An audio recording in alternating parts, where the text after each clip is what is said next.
Well, you knew this one was coming. I'm a massive Taylor Swift fan. I would consider myself a Swiftie. So, yeah, it's taken me a little bit longer to get this one out. I was kind of hoping to get this one out last week. But hey, them's the breaks. That's just what happens. So, let's finally dive in and talk about T Swizzle's latest record. And for a fortnight there we were. The Tortured Poets Department by Taylor Swift. So, Taylor Swift, I think out of anybody that I've covered on my channel thus far, I think she is the one that needs the least amount of introduction.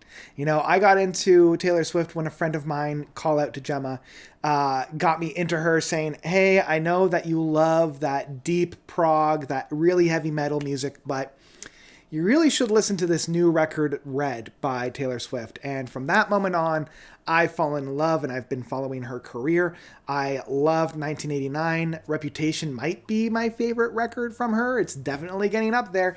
And then I went back and I just love Speak Now and Fearless and the self-titled and the whole nine yards. You know, she's been with me throughout many different stages of my life at that point, you know, going into the lockdown with Folklore and Evermore, coming out of it with Midnights, and now we find ourselves here. And oh boy, okay, so how do I even do this one? There are two versions of this record. You know, you have your standard edition and then you have the anthology edition. I'm only going to be looking at the standard edition. I'm going to save the anthology edition for the next round of my 20 album roundups. So if you want to get my full thoughts on the album, you can check that out there, because I went out day one, picked this up in physical format, and it was just the standard edition because I didn't know. I've been trying to keep off social media. It's failed.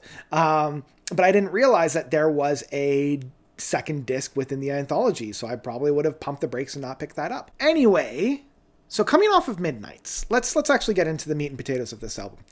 Coming off of Midnights, I found myself really excited for whatever project Taylor got to take over, you know, because each of her albums in and of a sort are kind of mini concept albums. Like, she always comes to the table with an idea, with a theme, with something to unify the album with. You know, Midnights was songs that she wrote and songs to be played around midnight. Everybody's gone to bed and you're the only one that's left awake. And I really, really appreciated that kind of concept. I don't know if it landed as well as she was hoping. And I still, you know, for me, it's one of the weaker moments in her career, especially coming out of the Folklore and Evermore, you know, 1-2 punch that I absolutely adore. The songwriting ship on those records, the vibes that are found off of that record, absolutely loved.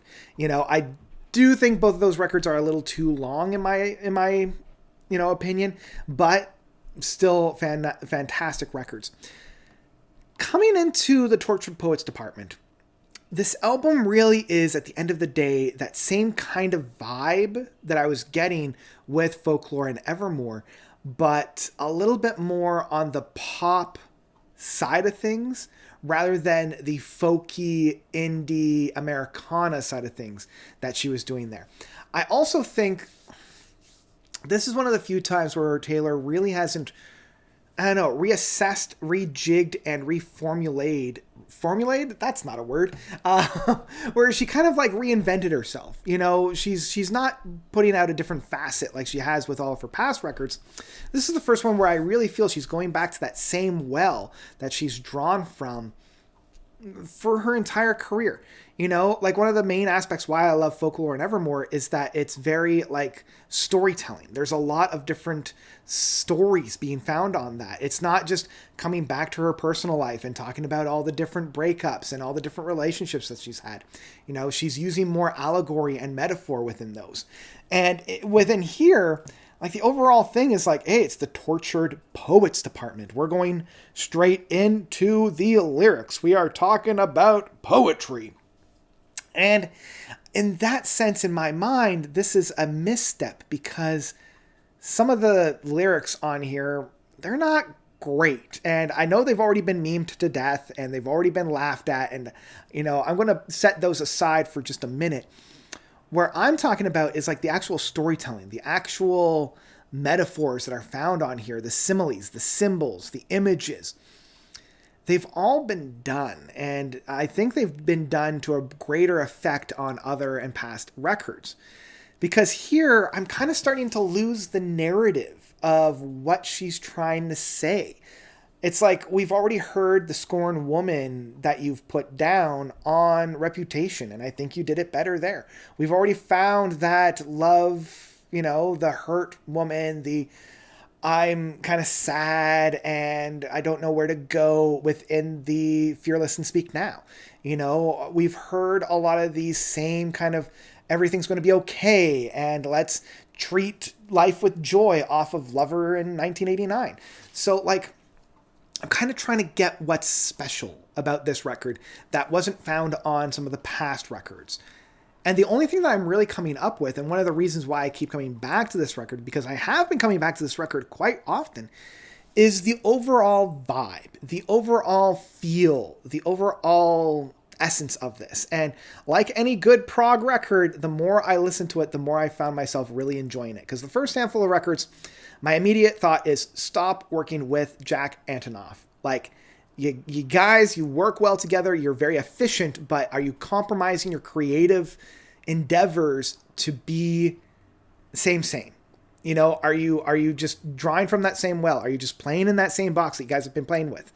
Something I really liked on the second disc of this, and again, this is a little outside of the review, but it does kind of bring it back into my point. When you're working with a different producer, you're working with a different collaborator, that's when you're getting some of the more unique and original sounds. On this first disc, on the standard edition, it's like, well, I'm not really listening to anything that I haven't already heard before.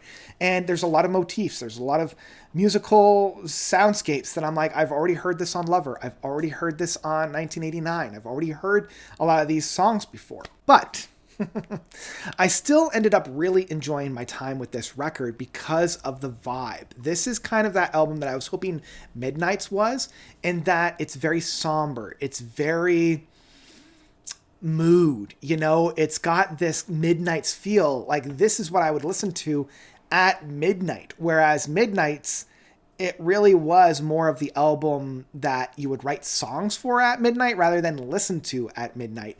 This is the album that you would listen to at midnight. This is the one that I would put on, have a dark atmosphere, have like a fire on in the background, and just kind of get lost in the sauce. This is more of like that meditative album that I really, really found myself diving into. And the more I listened to it, the variations started to make themselves apparent. Those moments on this record that I started to really get myself into. Like, this is going to sound so weird, and it's only going to apply to Scott from the Prog Corner. So how's it going, Scott?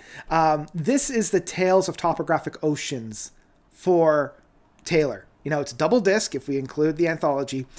And when I first listened to both of these, I was very disappointed, coming out of some of the best music that I've heard from that group. And I was like, where's that oomph? And the more I listened to it, the more it started to develop, the more it started to present itself, the more it started to bloom. And I started to really get into what the whole point was. And that's what I'm feeling for this one. The more time I put into it, the more I find myself enjoying it. I don't know where that's going to end. I don't know where that diminishing returns is going to be.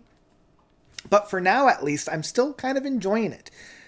I do want to spend just a little bit of an aside talking about the features, because we only really have two. We have Post Malone on the opening track of Fortnight, and we have Florence and the Machine on Florida with a bunch of exclamation marks. And Post Malone is good in doing what he's doing. I'm not a big fan of Post Malone, but making a catchy hook, making some really interesting harmonizations. But I do feel as if Post Malone is being used in the same way that Snow on the Beach was for Lana Del Rey. He's kind of lost in the mix. I don't really hear him all that much outside of the harmonies in the background. At least with Florence on Florida, she's much more present and center. She has her own moment to shine. I can tell where she begins and where Taylor begins. There's that clear distinction, and the two work very, very well together. And honestly, I know I'm a little bit of the outlier in this one. I really like how the two complement their styles.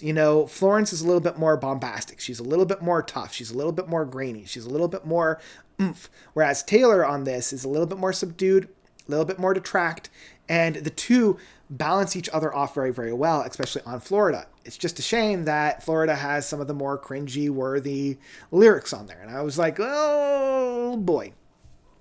So yeah, in the end, the Tortured Poets Department, I think, is going to be a record that really grows on individuals.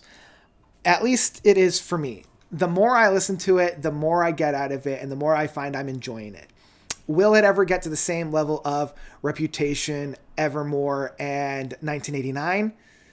Probably not. This will probably be in the same camp that like Lovers or Midnight, or I guess Lover and Midnight is, and that it's a little long, except for Midnight's. Midnight's was a perfect length, but a little long, kind of same, but I still get that enjoyment out of it. You know, I'll still return to this one.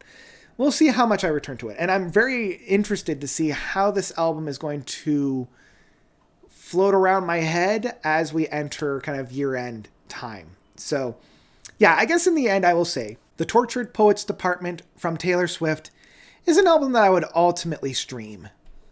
Like, I know Taylor isn't in my big fan base. You know, I know that her audience and my audience are two very different audiences. Like, I have a little bit of a Venn diagram, so, like, not a whole lot of people are really going to care about this.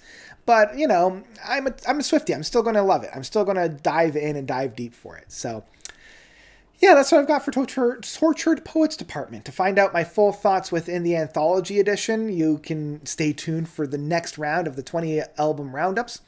And, yeah, hopefully you'll enjoy it. So what did you guys think of the Tortured Poets Department by Taylor Swift? Did you love it? Did you hate it? Whatever you thought, please let me know by commenting down below.